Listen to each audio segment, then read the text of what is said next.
Hey, listen, you know what I like? You know what I really like? What I really like is the Avengers, man. Yeah. This movie made all these characters cool, except for him. He was always cool. But the first time they told the story of Thanos and the Infinity Gauntlet, nobody was out there looking for lunchboxes with Captain America on it, or Thor, or Iron Man. And only the very worst kind of nerd had even heard of the Black Eye, or Hawk Widow. So once upon a time, the Hulk is smart, because Bruce Banner and the Hulk have merged, which may sound familiar. And he's out there doing normal story stuff like scaring the heck out of his wife because he's a big frickin' monster.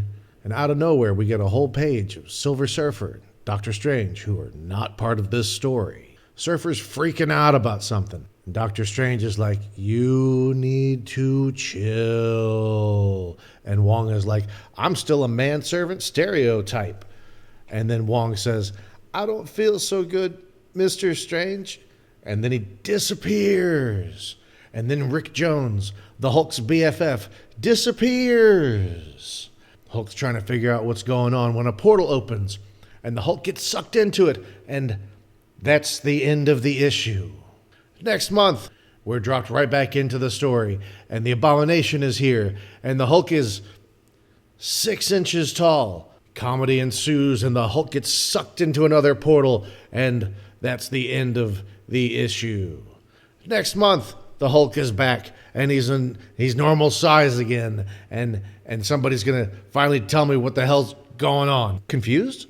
Don't be. Just keep reading Infinity Gauntlet and all will be explained. Okay, so we're not going to talk about the Infinity Gauntlet.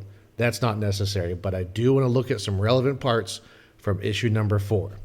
Thanos makes a little girlfriend for himself, and her name is Taraxia. And Taraxia manually removes Iron Man's head from his body. Thanos turns Thor into glass and then shatters him. Captain America talks a lot, but he just gets smashed. And of course, Thanos is the one that turned Hulk tiny. Why didn't he kill the Hulk like he did everybody else?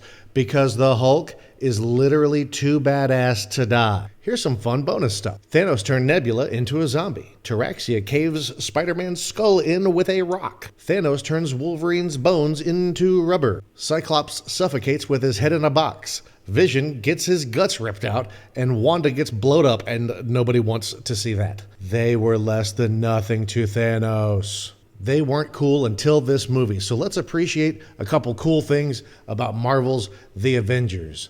Loki's the villain. Loki was the very first Avengers villain in the comics, and making him the very first Avengers villain in the movies is respectful, and I'm into that. Also, obviously, Tom Hiddleston. Phil Coulson.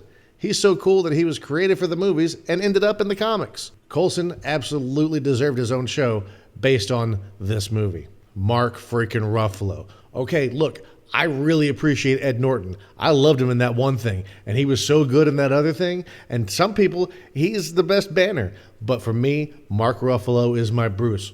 He's got a completely different kind of charm, and it works so well here.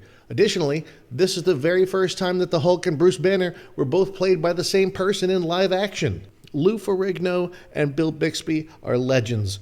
But the kind of work they've been doing since the Avengers is something that the Incredible Hulk very much deserves. The first Thor movie was directed by Kenneth Branagh and has been criticized for being stuffy.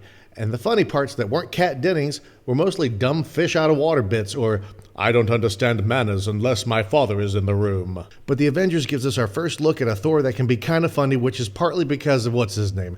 Okay, look, probably fuck this guy, right?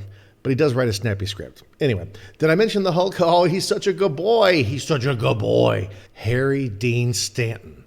From The Godfather Part 2, Hawkeye's first appearance was in 1964. This is what he looked like.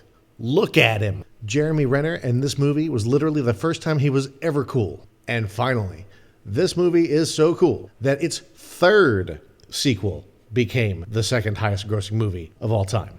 Go watch The Avengers again. It's pretty good.